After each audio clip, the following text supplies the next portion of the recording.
අද අපේ challenge එක දෙන්නම randomly අකුරු දෙකක් කියනවා. ඒකේ වචනයක් හදන්න ඕනේ. හරිද? පටන් ගමුනේ. එහෙනම් ඔයා කුරයි මම කුරයි. ඔව්. හරි. එහෙනම් තේරුණා. 3 2 1 ක. දවන් ඒකත් ඒකම කියනවනේ.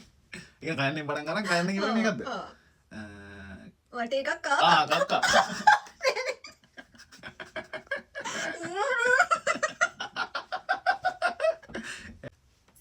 3 2 1 ස. NASA. නාසා. හරි. 3 2 1 ක. ආයි. මතක. කොහොමද හරි. 3 2 1 ජ. රජ. දෙන්න මේකට කිව්වා ඒක නේ. 3 2 1 ස. දස. දස. දසමයි. දස. දස 10. හරි දසමයි ඔතන කියනවා නේද? 3 2 1 ම. ම. ඔයා නෑනේ කිව්වේ. නම. හරි. හරි. ඊළඟ. 3 2 1 ඩ ර.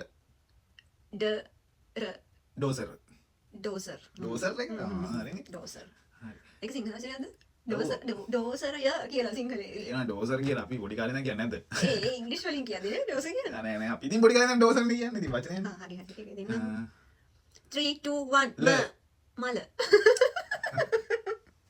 මට අකුරේ එන්නේ නැහැ බා. කැන්. හරි. 3 2 1 ෆ. ඔය කිව්වද? ෆ.